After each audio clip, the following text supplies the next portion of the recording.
তাহলে আপনারা যে জিনিসগুলো খেয়াল রাখবেন সবসময় যে এইভাবে খাবার খাইলেও আপনি এনার্জি পাবেন। দেখেন তো এই যে ছোলা বুট আছে, সালাদ আছে, ধনেপাত আছে, কাঁচামরিচ আছে, শসা আছে, লেবু আছে, আরও অনেক কিছু দিয়ে যদি আপনি এই খাবারটা খান আপনার বডি থেকে এনার্জি আসবে না? অবশ্যই আসবে। কিন্তু এই খাবারটা যদি আপনি রান্না করে খান তাহলে কি হবে, এটার ফাইবারটা নষ্ট হয়ে যাবে। এটা এখন যদি আপনি 100% উপকার, তখন আপনি 70% উপকার পাবেন। এইভাবে আপনারা সচেতন হবেন, ভালো খাবার চিনবেন, যাইবেন, খাবেন।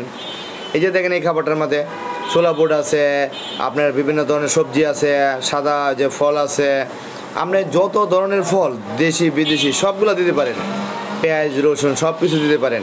তবে যখন ফল খাবেন তখন এগুলো কার্বোহাইড্রেট দিবেন না, তখন শুধু খালি ফলেই করবেন। আপনি যদি মিষ্টি ফল সব একসাথে করবেন, এর সাথে আবার সাইট্রাস জাতীয় টক জাতীয় ফল দিবেন না, তাহলে আপনার রিয়াকশন হবে। যখন খাবেন মিষ্টি ফল সব একসাথে দেবেন। আবার যখন টক জাতীয় ফল খাবেন, টক জাতীয় ফল সারা জীবন ভরপেট খাবেন, ভরা পেটে খাবেন।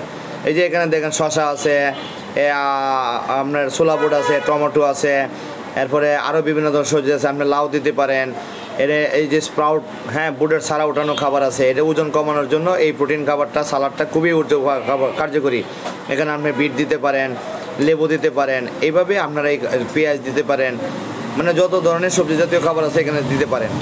এইখানে দেখেন এখানে সেই প্রোটিন সালাদ, হ্যাঁ, একদম টাটকা, টমেটো, শসা, গাজর, আপনার লেবু, ছোলা বুট। এখানে ছোলা বুটটা নর্মাল করছে, কিন্তু স্প্রাউট, এর আগের যে স্প্রাউট, এটা কিন্তু বেশি হেলদি খাবার। আপনি যখন স্প্রাউট ছোলা বুট খাবেন তখন কিন্তু আপনার এই বুটের থেকে হেটার উপকার বেশি। এই সারা যে বুটটা, এটা যদি 1 কেজি খান, সেটা আপনি 250 গ্রাম খাইলে সেম এনার্জি পাবেন। কারণ গ্রিন যে সবজিটা আছে, হ্যাঁ, স্প্রাউট গ্রিন, এটার কিন্তু এনার্জি বেশি পাওয়া যায় শরীরে, এবং ব্লাডে ইনসুলিন কম আসে, কারণ ওটার মধ্যে ফাইবার থাকে। তা আপনারা এইভাবে খাবার খাবেন, ভালো থাকবেন দর্শক।